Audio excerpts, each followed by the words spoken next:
ബാലേന്ദ്രനോട് പണം കടം ചോദിക്കാനോ? കേൾക്കുമ്പോ ശാരദാമ്മയ്ക്ക് ദഹിക്കില്ല എന്നറിയാം. ഗോപാലകൃഷ്ണനെ ഈ അവസ്ഥയിലാക്കിയ ആളോട് തന്നെ അയാളെ ജാമ്യത്തിൽ ഇറക്കാനുള്ള പണം ചോദിക്കുക എന്ന് പറഞ്ഞാൽ അത് മാനസികമായൊരു ബുദ്ധിമുട്ട് തന്നെയാണ്. പക്ഷേ വേറെ വഴിയില്ല ശാരദാമ്മേ. 2 ലക്ഷം രൂപ എന്ന് പറഞ്ഞ ഇപ്പോ നമ്മൾ ആരെ കൊണ്ടും കൂട്ടിയാ കൂടുന്ന അവസ്ഥയിലല്ല. ഓരോരുത്തർക്കും അവരുടേതായ പ്രശ്നങ്ങളും പ്രാരാബ്ദങ്ങളും ഒക്കെ ഉണ്ട്. കുറ്റമായിട്ട് പറയുന്നതല്ല ശാരദാമ്മേ. 10-100 ശാരദാമ്മ ഓരോ ദിവസം പലർക്കായിട്ട് ദാനം ചെയ്ത പണം കൂട്ടിവെച്ചിരുന്നെങ്കിൽ തന്നെ 2 ലക്ഷത്തിൽ കൂടുതൽ ഉണ്ടായേനെ ഇപ്പോഴത്തെ സമ്പാദ്യം. പണ്ടുള്ളവര് പറയും സ്വന്തം കൈ അവനവന്റെ തലക്കിരിക്കണോന്ന്. അങ്ങനെയൊക്കെ വിചാരിക്കാൻ കഴിയാത്തതല്ലേ കുറുപ്പ് സാറേ നമ്മുടെയൊക്കെ പരാജയം. ബാലചന്ദ്രനോട് പണം വാങ്ങുന്നതിൽ തെറ്റില്ലാന്ന എന്റെ അഭിപ്രായം. കടമായിട്ടല്ലേ നമ്മൾ വാങ്ങുന്നത്. പലിശ അടക്കം തിരിച്ചു കൊടുത്തു കഴിഞ്ഞാൽ ആ ബാധ്യത അങ്ങ് തീർന്നു.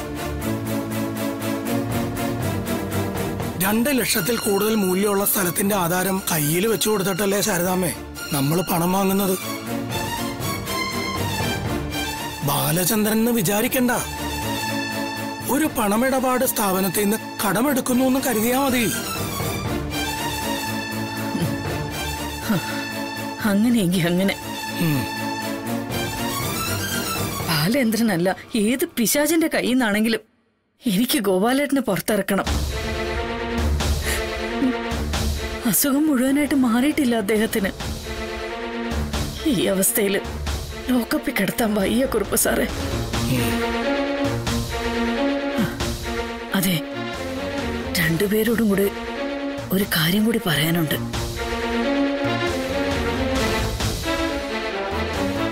ബാലേന്ദ്രന്റെ കയ്യിൽ നിന്ന് പണം കടം വാങ്ങിയെന്ന് അച്ഛൻ ഒരിക്കലും അറിയരുത് മോളെ. അറിയില്ല ശാരദാമ്മേ, അക്കാര്യത്തിൽ ഞാൻ ഉറപ്പു തരാം. അമ്മേ, അച്ഛനെ ഞാൻ ഒന്ന് അപ്പുറത്തെ ലോക്കപ്പിലുണ്ട്. നിൽക്കുമോളെ. ഒരച്ഛനെയും മക്കൾ ഈ അവസ്ഥയിൽ കാണാതിരിക്കുന്നതാ നല്ലത്. മോൾക്കതൊരു ആശ്വാസമാണെങ്കിലും അച്ഛന്റെ മനസ്സിൽ അതൊരു മുറിവാകും. അച്ഛനെ നമുക്ക് പുറത്തിറങ്ങിയിട്ട് കാണാം മോളെ.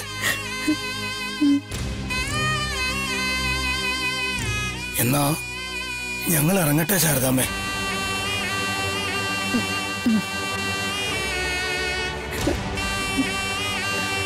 കുറുപ്പ് സാറേ, എന്റെ മക്കള് ശാരദാമ്മയുടെ മക്കൾക്ക് ശാരദാമ്മ ഒരു ദിവസം ലോക്കപ്പിൽ കിടന്നു എന്ന് വെച്ച് ഒരു കുഴപ്പമുണ്ടാവില്ല. ശാരദാമ്മ ഊട്ടി വളർത്തിയ ഈ നാടിന്റെ തന്നെ മക്കളാ അവര്. ഞങ്ങളുടെ എല്ലാ നോട്ടവും കരുതലും ഉണ്ടാവും അവിടേക്ക്. ആ വാ മോളെ. ശരി.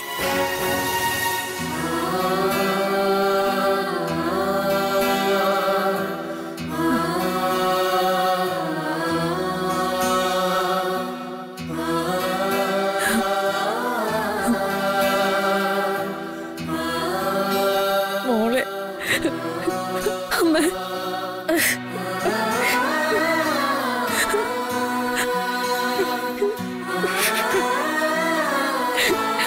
അമ്മ,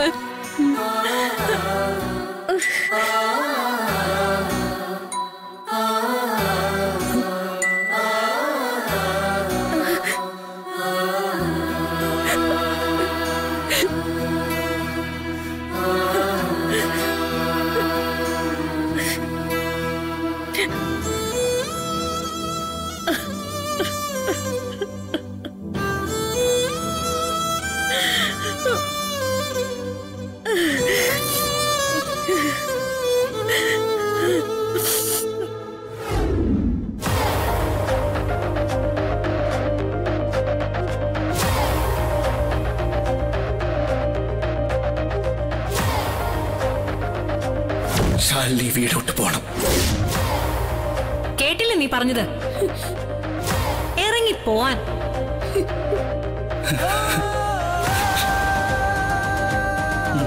മോളെ മോളെ മോളെ ഞാനും വരുന്നു.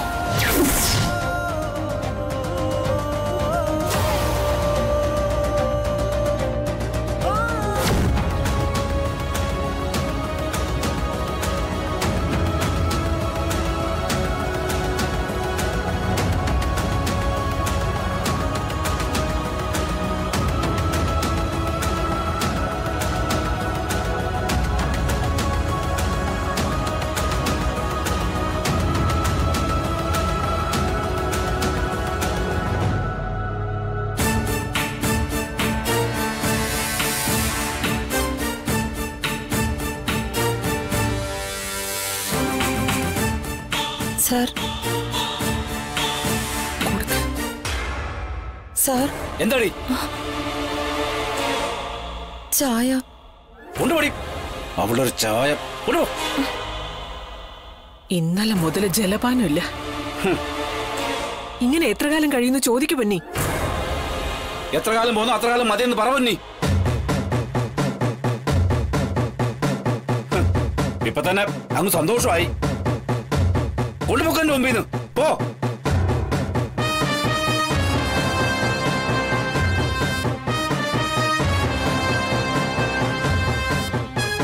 ഭക്ഷണവും വെള്ളവും ഉപേക്ഷിച്ച് എന്തെങ്കിലും അസുഖം വരുത്തി വെക്കണ്ടെന്ന് കരുതിയിട്ടാ നിർബന്ധിക്കുന്നത്. അസുഖോ? ദുരന്തം കുടിയേർപ്പോടങ്ങിയ വീട്ടിൽ അതെന്താ അതിശയം?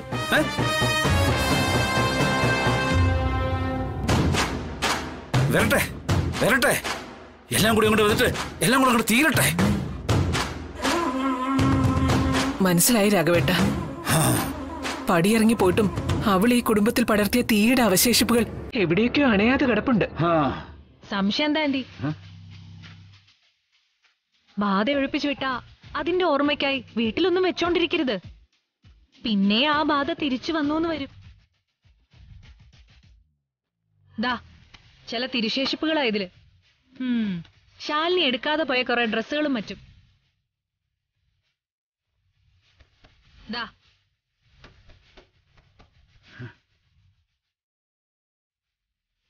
അവളുടെ സ്ഥാവര ജംഗമങ്ങൾ മുഴുവനും.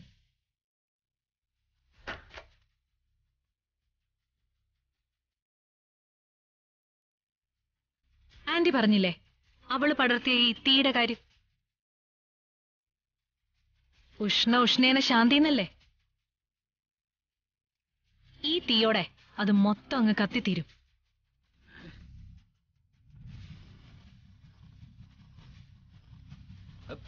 വേണ്ട, ചെയ്യരുത്.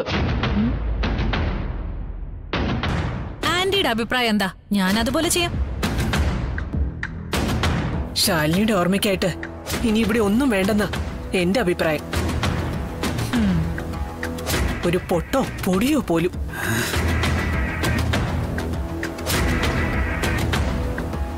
കത്തി തീർന്നോട്ടല്ല.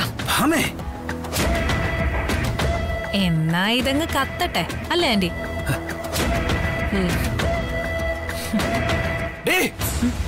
എന്നാ കത്തിക്കടി, എന്നെ കൂടെ കത്തിക്ക കത്തിക്ക. രാഘവേട്ട എന്താ ഇത്? ശാലിയുടെ ഓർമ്മകളെല്ലാം ഈ വീട്ടിൽ നിന്ന് കത്തിച്ച് ചാരാക്കണമെന്നല്ലേ നീ പറഞ്ഞത്? എന്നാ കത്തിക്ക്, എന്നെ കൂടെ കത്തിക്ക്. എന്നെ മാത്രമല്ല, മുമ്പത്തെ നിലയില് ആദ്യ ജീവനുള്ള ശരീരം കൂടെ കിടപ്പുണ്ട്, അതുകൊണ്ട് കത്തിക്ക്. ഇപ്പോ അതുകൊണ്ട് തൃപ്തിയാവുന്നില്ലെങ്കിൽ ദാ ഈ നിൽക്കുന്ന പൊന്നിയായി ആ രമണമ്പിള്ളയില്ലേ, അയാളെ കൂടെ കത്തിക്ക്.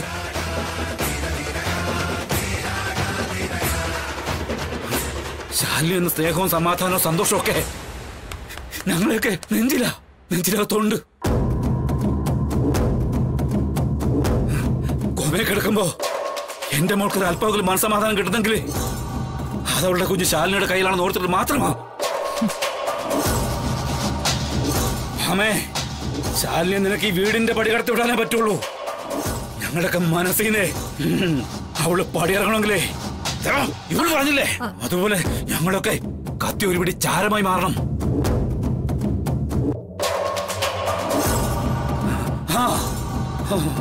കത്തിക്കടി.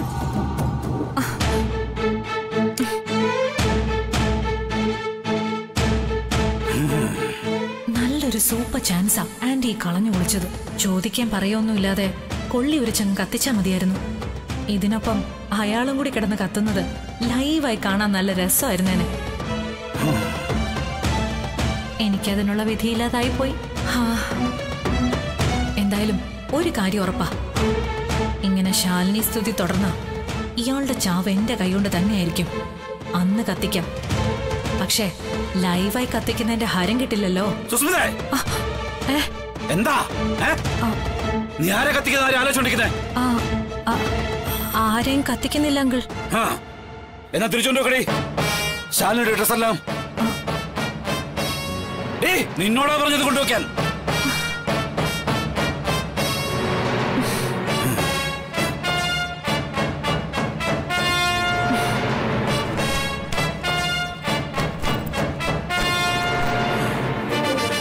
പൊന്നി ഒന്ന് സഹായിച്ചേ.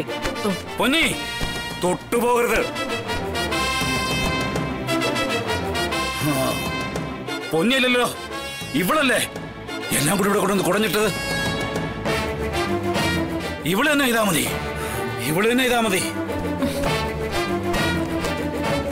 എവിടുന്നാ എടുത്തെന്ന് വെച്ചാ അവിടെ കൊണ്ടുവന്ന് വെച്ചോണം. അത് നല്ല അടുക്കി പറക്കി വെച്ചോണം. മര്യാദക്ക് പറക്കി വെക്കടി.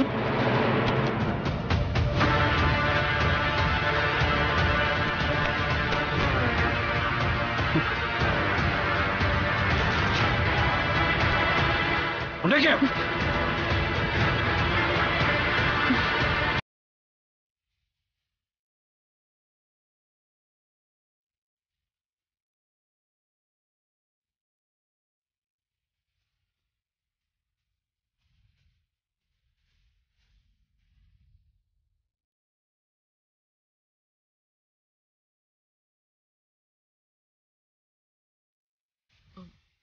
രാഘവേട്ട ഈ ചായ കുടിക്കേ.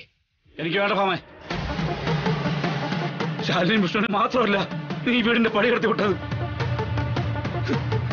നമ്മുടെ മോൾ പ്രീതിയുടെ കൈക്കുഞ്ഞിനെ കൂടിയാ. പാലുകൂടി മാറാത്ത പ്രായം അവളുടേത്. അവളിന്ന് രാത്രി എവിടെയാ ഉറങ്ങിയത്? എന്തെങ്കിലും കഴിച്ചോ?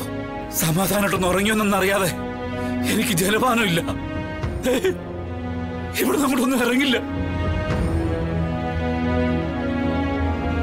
ഭാമേ, നീ ഓർക്കുന്നുണ്ടോ നമ്മുടെ പ്രീതിയും കുഞ്ഞിനെയും നമ്മളിവിടോട്ട് വരവേറ്റത്?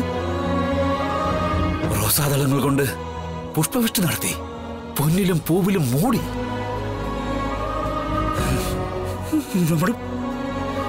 നമ്മുടെ പ്രീതി കോമയിലായി കഴിഞ്ഞപ്പോ അവളുടെ കുഞ്ഞിനോട് നീ ഇത് തന്നെ ചെയ്യണം ഭാമേ, ഇത് തന്നെ ചെയ്യണം. കഴുത്തിന് പിടിച്ച് തെരുവിലേക്ക് തന്നെ തള്ളണം. അതവിടെ കിടന്നു തണുത്ത് കുറച്ച് എത്തിയത് സംഭവിച്ച അതും സത്യഭാമയ്ക്ക് കീർത്തിയല്ലേ? വാക്കാണല്ലോ സത്യഭാമയുടെ ദൈവം.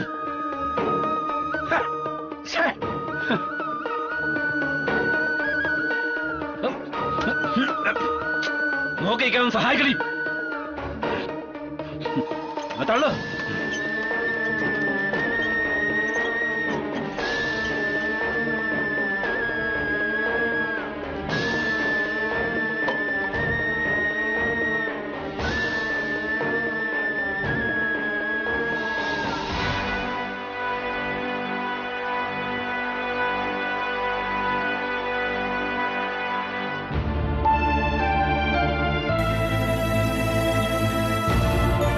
ചായ വേണ്ട. വേറെന്തെങ്കിലും? നീ ഒന്ന് പോ പൊന്നി, ഞാനിവിടെ ഒന്ന് ഒറ്റയ്ക്കിരിക്കട്ടെ.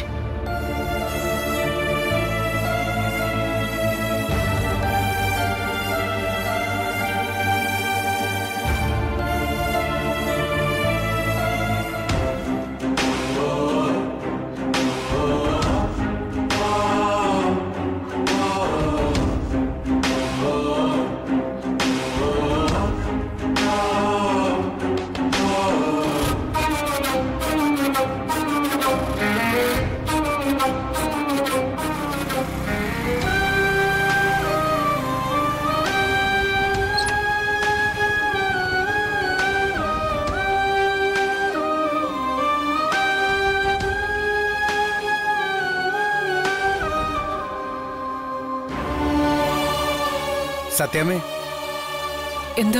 എന്തായി പിള്ളച്ചേട്ടാ? വിവരമൊന്നുമില്ല. എല്ലായിടത്തും അന്വേഷിച്ചോ? ചെല്ലാൻ സാധ്യത ഉള്ളിടത്തെല്ലാം അന്വേഷിച്ചു. ശാരദാമ്മയുടെ വീട്ടിൽ? ഏയ്, അങ്ങനെയാണെങ്കിൽ അവരാദ്യമേ അങ്ങോട്ട് തന്നെ പോവായിരുന്നല്ലോ. ഇനി വസുമതിയുടെ അടുത്തോ മറ്റോ? എന്നോട് പക തീർക്കാൻ അവൾ അതും ചെയ്തെന്നിരിക്കും. ഏയ് ഇല്ല, അതും ഞാൻ അന്വേഷിച്ചു. ഇനി ഹോട്ടലിലോ ലോഡ്ജിലോ മറ്റോ? ആ വിശ്വംഭര മുതലാളിയുടെ ലോഡ്ജിൽ ചെന്നതായിട്ട് പറയുന്നുണ്ട്. പക്ഷേ പിന്നീട് എങ്ങോട്ടാണ് പോയതെന്ന് അയാൾക്കും അറിയില്ല. മോളുണ്ടായിരുന്നു കൂടെ. അതല്ല ഞാൻ ചോദിച്ചത്. അവൾ എങ്ങനെയായിരുന്നു? കരയായിരുന്നോ, ചിരിക്കായിരുന്നോ, അതോ അവൾക്ക് വിശക്കുന്നുണ്ടോ എന്നൊക്കെ? ഞാനത് ചോദിച്ചില്ല സത്യാമ്മേ. അല്ലെങ്കിലും ലോഡ്ജിലുള്ളവര് അതൊക്കെ നോക്കുന്നുണ്ടോ? പിള്ള പോയിക്കോ. ശരി സത്യാമ്മേ.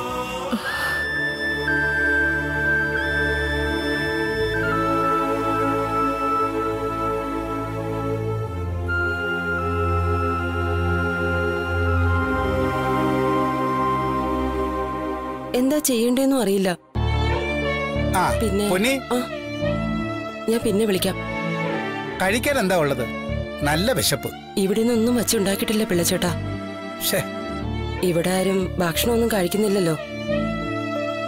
സുസ്മിതയാണെങ്കിൽ ഡയറ്റിങ്ങിലായതുകൊണ്ട് ഫ്രിഡ്ജിലുള്ള ഫ്രൂട്ട്സും നട്ട്സും ഒക്കെ മതി. പിന്നെ എനിക്കായിട്ട് മാത്രം വച്ചുണ്ടാക്കാൻ തോന്നിയില്ല. പിന്നെ പിള്ളച്ചേട്ടന് എന്താ വേണ്ടെന്ന് വെച്ചാൽ പെട്ടെന്നുണ്ടാക്കാം. ഇച്ചിരി അരി അടുപ്പത്തിട്ടാ മതി. കറി ഒന്നും ഇല്ലേലും വേണ്ടില്ല. രാവിലെ തുടങ്ങിയ അലച്ചില, അതുകൊണ്ട് നല്ല വിശപ്പ്. അല്ല, പിള്ളച്ചേട്ടൻ ഇത്ര നേരം എവിടെയായിരുന്നു? വിഷ്ണുമോനും ശാലിനി കുഞ്ഞിനെയും പാറക്കുട്ടിയൊക്കെ തിരക്കി ഇറങ്ങിയതാ. അയ്യോ, ആര് പറഞ്ഞിട്ട്? സത്യാമ്മ. അല്ലതാരാ? സത്യാമ്മയോ? നീ ഈ വിവരം വേറെ ആരോടും പറയണ്ട. എന്നോട് രഹസ്യമായിട്ട് അന്വേഷിക്കാനാ സത്യമ്മ പറഞ്ഞത്. അല്ലേ, ഇത് നല്ല പരിപാടിയാണല്ലോ. രാഘവൻ സാർ കുഞ്ഞിന്റെ കാര്യമൊക്കെ പറഞ്ഞ് കരയാൻ തുടങ്ങിയിട്ടും കല്ല് പോലെ നിൽക്കുന്ന കണ്ടു സത്യാമ്മ. ആ സത്യാമ്മ അവരെ അന്വേഷിച്ച ആളെ വിട്ടിരിക്കുന്നോ? പുറമേക്ക് കരിമ്പാറയാണെങ്കിലും ഇളനീര് പോലെയാ സത്യാമ്മയുടെ മനസ്സ്. അത് കണ്ടവരധികമില്ല. ഇറങ്ങിപ്പോയിരിക്കുന്നത് നൊന്ത് പ്രസവിച്ച മകനും മകളുടെ പാരോടി മാറാത്ത മകളുമാ. വിരോധമൊക്കെ പറഞ്ഞാലും ശാലിനി കുഞ്ഞിനോട് സത്യാമ്മയ്ക്ക് സ്നേഹമില്ലെന്നാണോ നീ കരുതിയിരിക്കുന്നത്? ഇതെന്ത് സ്വഭാവ പിള്ളച്ചേട്ടാ? ഉള്ള സ്നേഹം പുറത്തു കാട്ടി എല്ലാവരുടെ കൂടെ സന്തോഷമായിട്ട് ജീവിച്ചൂടെ? ചിലർക്കത് പറ്റില്ല പൊന്നി. രാഘവൻ സാറ് പറയാറില്ലേ, കഥകളി വേഷം പോലെയാ ചിലരുടെ ജീവിതമെന്ന്. ചില വേഷങ്ങൾ കെട്ടിപ്പോയാൽ പിന്നെ അത് അഴിച്ചു വെക്കാൻ വലിയ പാടാ.